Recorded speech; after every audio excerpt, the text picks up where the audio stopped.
Hello and welcome to the Grubber channel. I'm Jason, your host. Let's talk about hacking. Let's talk about the whole idea of digital warriors. I mean, I'm 53 now, and I first got involved with what we would have called the phone phreaking scene in the 70s. This was back when you had the big red BT phone boxes all over the place, and you could basically activate certain things on them using a tone box or a tone pad, a little black box, a little blue box, a little white box, depending on what you were using. But basically you could use the same kind of tones that an engineer would use to access the system. It's very much changed now. But back then, how old was I when I started doing that? 8 years old. 8 years old was when I first started messing with that thing, because it was interesting me. My autistic mind found it very interesting, and it was cool to play with these things. Well, I remember we had a great big square near where I lived, and it had two big red call boxes in the center, and all the kids in the area would hang around here. So we learned, well, it was funny how simple it was to do things you weren't supposed to. Like, for example, back then you could take a ring pull from a Coca-Cola can and file it off a little tiny bit, and it was about just the right size for a 10p piece. And just inside the slot where you put the 10p piece, there was just a little lever that flicked down each time you pushed it past, and it knew what you were using by the gradient of it being flicked down. And so pretty much for the entire of the late 70s and that, there was remember, this was before the internet. It was way before anything like that. And so music and that was very interesting to us all. And so there was an actual channel, a phone number that you could call, a 3-digit phone number, and it'd play the latest music for that week from Top of the Pops and stuff like that. And so we made sure we didn't use it when people would. We always left one of the boxes free, but one was always activated with so many false credits. And all the kids in the area, because a lot of us didn't have any money, a lot of them were very poor. The place I lived was not a thing, and so we would all hang out listening to this thingy over this crappy little speaker. And that was my earliest foray into it. Then I heard about these little boxes that you can make that could mimic the tones and that you could use in certain ways. It was an interesting time. Then, of course, I started to get involved with computers. I would say my first foray on the online bulletin boards would be 12 years old, around about 1982. Now, the thing is this. I was part of what you would probably call these days penetration testers. But we did it. It was a mountain to climb. It was it was our Everest to break into these things. We didn't have any nefarious intent. We didn't steal anything. We didn't damage anything. We just went into these systems and we left little messages. usually in the form of just almost a smiley face or something like that. Just leaving little things to say we've been in, or some of us would just leave a message and say your system security needs to be updated and so on like that. It was just, to us, it was just the act of getting in there, the challenge of getting into a system. It was fun. There was some very, very easy systems to get into back then. It was sad. It was sad. How easy it was. And even these days, it's like the easiest example of this. Corporate passwords, base passwords are a bad idea. Why is this? Well, they have a default password which they ask you to change. Oh, some companies will tell you to change every 6 months, 3 months, 2 months, 1 month, and so on. And this is a very bad idea with the mindset of most of the people that work in your business, because you think, oh, I'm rotating passwords, so this is good. This is good. Oh, social engineering, and that is so easy. Okay, let me put it this way. Let's say the password for your system, your default password, is the name of your company with a few little changes to it, so it isn't completely obvious. Hopefully it's not completely obvious. And then at the end, it'll be like, let's say, my company X034, my company X034, my company X034. The default passwords that's given up out and that when a system's generated and set up. Well, you know what 99% of people are going to change that to? My company X035. My company X036. My company X037. It's human nature. And so if you're a penetration tester, if you're someone who wants to get into somewhere and you can find out when a certain person has joined the company and how long they've been in that company, you can, and how many times they change the password or get them to change the password, then you can actually estimate just, and the numbers from what I heard are close to 80% or something of people will do the passwords like that. Of course, businesses are becoming more and more focused towards security.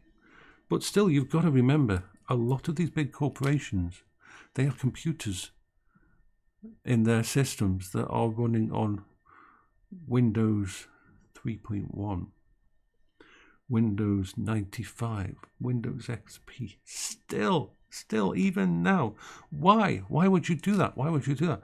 Because you might have a piece of you might have a piece of hardware like a CNC. You might have a manufacturing hardware that was built like 30 years ago or 20 years ago, and you had it set up, which was back then the most advanced setup, and everything works and it's very reliable. And of course, that piece of mechanical hardware, that piece of system is still working today. So, and it may not be able to, it may use a serial interface, it may use a certain interface that we don't use much anymore. It might not be USB compatible. It might not be able to be transferred to Windows 10 or Windows 8. The drivers might not be there. And the cost of revamping the entire system is, why do that when it's still working? Why not just tick, tick, tick, let it keep going? So yeah, this is one of the reasons why business, it's all about cost. It's all about things. So that gives us access into these things that modern computers, even though modern computers can be broken into, in fact, the whole smart things infrastructure is terrifying, really terrifying, because anybody can really go into those systems. I'm not active in the scene. I haven't been active in any kind of scene. My last real activity was probably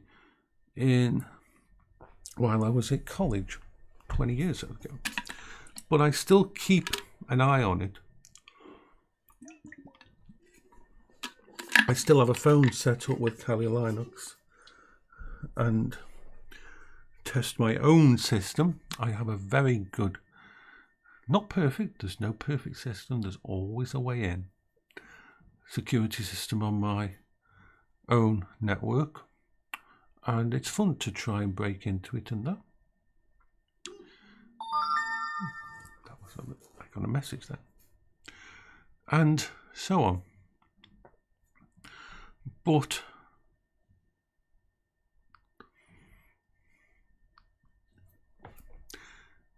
anyone, here's a tip for you. Anybody who boasts about being involved with Anonymous and things like that probably isn't. You see, hackers, or so-called hackers, good actors, bad actors, white hats, black hats, greys,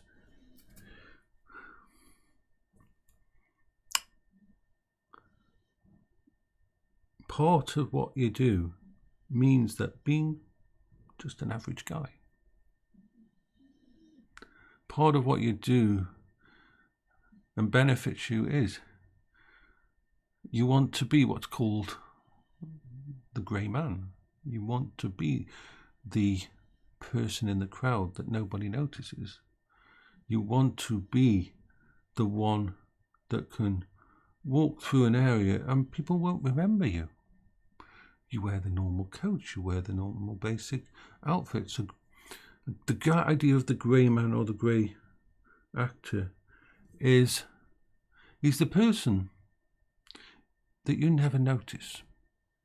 He's the person who can walk through an area, who can enter a building, who can think, and just looks as if he belongs there. As if he's an NPC.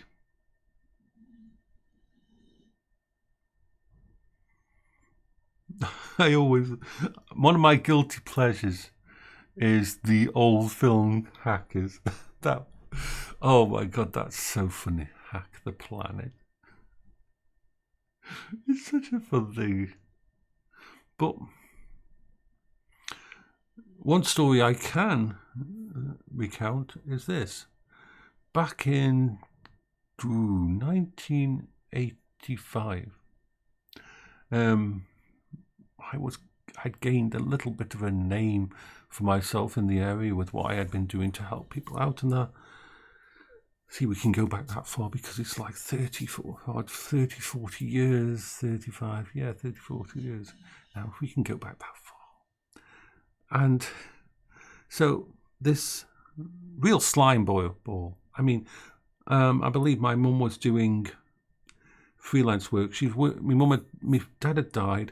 My mum was doing like two, 3 jobs to keep things together. And she was doing a brilliant job at it. And so she was working for these people that were not very ethical. They were in the actual double glazing situation back then. Now, I got to know this person, and I knew he was a slime ball right from the start. You can tell with some people, we're talking the kind of sleazy bullshit people that just, icky. I mean, he used to walk around with a Filofax. I remember that. He used to walk around with a Filofax. He thought he was all that. But basically, he one day he came in my room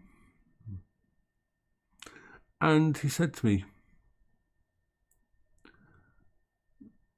would you be able to access this competitor of mine's computer systems and give me all his customers? Very illegal. Very wrong. And so we had the equivalent of Radio Shack over here. It was called Tandy. And so it says, I'm going to need some equipment. So he took me to town in his BMW, and we went into the store, and he was basically like, get what you need. And so I believe I bought a brand new 300 baud modem back then, some other bits and pieces. It was like I piled up the little basket full of stuff. It came to £150. Now, £150 back in the 70s. Oh my God! Let's find out. Let's just go and check on what the current amount of that would be. So that would be about, that £150 would be worth about, would be £444 these days. And so he bought it all without even a thought. He just grabbed it. So we get home. My mum is out doing some shopping. I set it all up in the bedroom. My hacking, my fun little space of, even back then I had like 3 different computers set up. I think I actually did it all on an Amiga. Yeah, I had 2 Amigas set up. Actually, no, I had 3 Amigas set up. 1 Amiga for me. I set up an Amiga for my next door neighbour so he could come round and we could play Stunt Car Racer and all that kind of thing together. This was before you could do thingy. This was just the local stuff with a serial cable connecting the 2 computers. And so I've got it all set up and that. And then my mum comes in and I go down to her and say, Mom, guess what this person's tried to get me to do?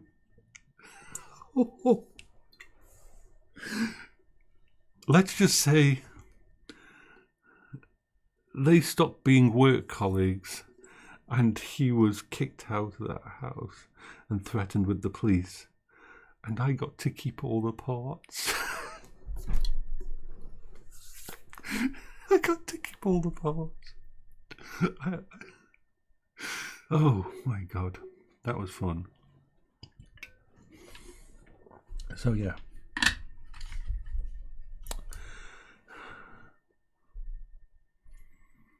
There's some amazing people out there, intelligent people involved with that kind of scene. Anonymous was a very interesting idea. The idea of bringing together a group of people to right some rights, or right some wrongs, or wrong some rights. But the whole idea was anonymous. Nobody who ever was involved with that kind of thing needed to advertise it. I'm not saying people didn't talk to their friends about it, they did. But this was like a wonderful, if you had a cloud computer, but the cloud computer created by all the really smart individuals, and a lot of us saw what was going on. I wasn't involved. A lot of saw, but I did talk to people who were helping out.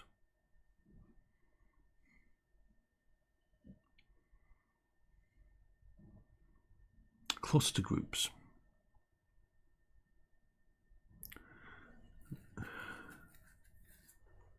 It's like when I look at what people don't realize. What people don't realize is there's a war going on. It's a war you don't see.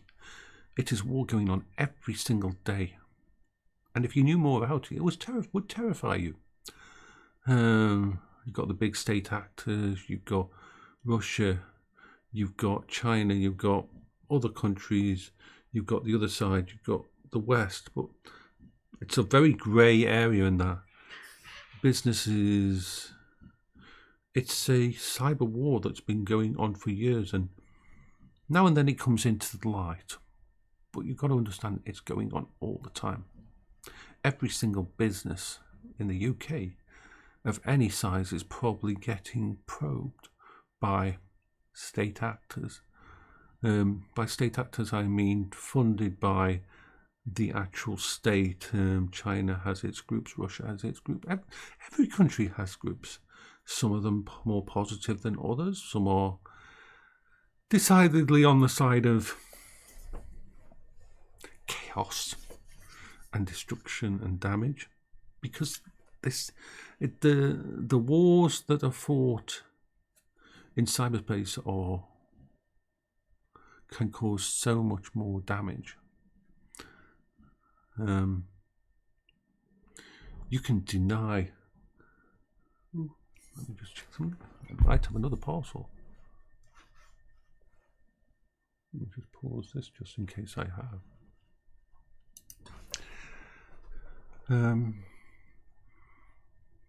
And there's some very unfriendly people out there and some very unfriendly groups out there. It is a true battlefield, and some of them have absolutely no compunction about encrypting a hospital's patient's data, which can be life-threatening. They have no compunction about altering and accessing medical equipment. They have no compunction about doing some really nasty things. I mean, but the West is not innocent. We have done some quite interesting things.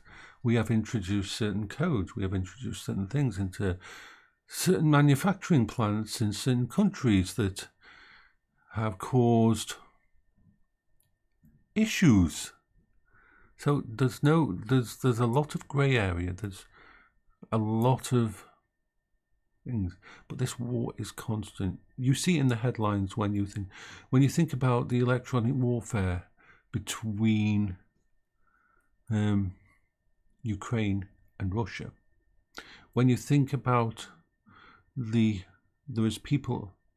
drones and everything that are being used. Imagine if you could take over an enemy's drone systems. Imagine if you could turn off all their solar panel. You can do a lot of damage, and the world's getting worse in that way. I don't trust the cloud. The concept of the cloud is wonderful, but how many people actually own any entertainment these days? How many people? I have on my computers all of my music that I listen to. I stopped using Spotify and Amazon Music long ago, and instead that money I would have spent on that, I bought MP3s and such like that on Amazon's MP3 section, and just downloaded 14 or 15 99p tracks that we liked every single month. Built up our own library that they couldn't change, that they couldn't one day. You've all had it on Spotify or on Amazon Music. You create a playlist and then you go back about a month later and some of the songs are just gone. Maybe the license agreements changed and that, but you've then lost access to that. So, and I do the same with my films. I keep them on my computer systems. Although that's getting harder to do these days. I don't mind using stuff like Netflix and that, but I make sure that I've got an entertainment system here set up just in case. I think in the coming years, and it's already here now, cyber warfare is going to become the most important part of battles. It already is such a massive part. You think the people on the ground, but the stuff that's going on, the invisible stuff, is stunning. These are unsung heroes on either side. Anyway, this has gone a little bit longer than I thought it would, but I was inspired to do this. So, yay. I hope you're all having a wonderful day. Bertie and Paola are asleep. They've both had their food. And I'm about to mess with AI. And I'm gonna do some videos on it later, but at the moment I'm working out exactly how to implement a house-wide home assistance with a local AI. It's sort of working, but there is some issues that we need to figure out before going forward. So bye bye for now.